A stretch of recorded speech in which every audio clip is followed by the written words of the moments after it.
పదమాధవి. వస్తున్నానండి.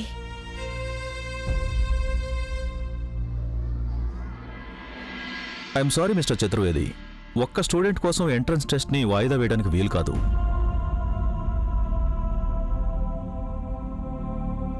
అయినో కానీ మీరే చూడండి, గంగ బొటన వేలికి గాయమైంది, అందువల్ల రాయలేదు. అయితే ఇక వేరే దారి లేదంటారా? చూడండి, ఈ పిల్ల కష్టపడి చదువుకుంది, టెస్ట్ రాయటానికి పూర్తిగా సిద్ధపడింది. అనుకోకుండా ఈ ప్రాబ్లం వచ్చింది. మీరేదైనా దారి చూపిస్తే.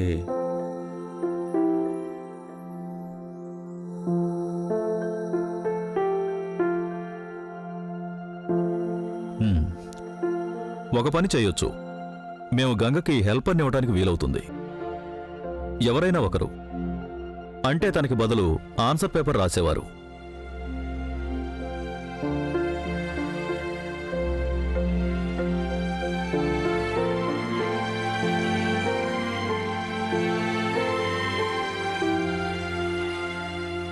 కానీ నాకు బదులుగా వేరొకరెవరు రాస్తారు?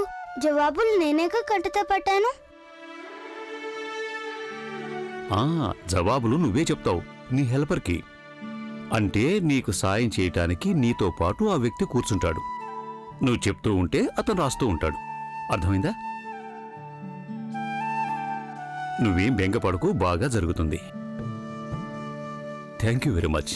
మీరు గనక ఈ దారి చూపించకపోయింటే గంగ చాలా నిరాశపడేది. మీరంతగా అవసరం అనుకుంటే గంగ టెస్ట్కి కూర్చున్నప్పుడు తన దగ్గర ఎవరైనా టీచర్ని నియమించవచ్చు. దానివల్ల జవాబులు గంగే ఇస్తుందన్న నమ్మకం కుదురుతుంది. ప్రాక్సీ రైటర్ ప్రమేయం ఉండదు. షూర్. Thank you. పద గంగ.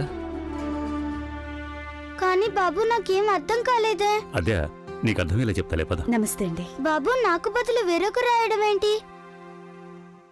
మనమంతా భారతదేశంలో నివసిస్తున్న వాళ్ళం. అందరూ మన దేశం పేరు చాలా గర్వంగా చెప్పుకుంటూ ఉంటారు. మన దేశ ప్రధానమంత్రి శ్రీ నరేంద్ర మోదీ గారు. Very good. తర్వాత మన దేశానికి రాజధాని, దేశ రాజధాని. బాగా ఆలోచించు, వచ్చేస్తుంది. ఓహో, చెప్పానుగా నేను. అయినా నీకన్నీ తేలిక జ్ఞాపకం ఉంటాయిగా. చెప్పు మరి, మన దేశ రాజధాని పేరేంటి? జ్ఞాపకం రావడం లేదు నిజంగా. అసలు ఎలా మర్చిపోయానో నాకే తెలీదు. ఓకే ఓకే, ఊరికి నెవ్వస్ అవ్వాల్సిన అవసరం లేదు. నువ్వన్నీ బాగా చెప్తున్నావు. నేను చెప్తానులే. భారతదేశపు రాజధాని ఢిల్లీ. ఢిల్లీ అంటే నేను ఇంకా చదువుకోవాలన్నమాట వర్షావతిన. అప్పుడేగా పరీక్షలో పాస్ అవ్వగలను. పాస్ అయినప్పుడే కదా నన్ను స్కూల్లో చేర్చుకుంటారు, అవునా?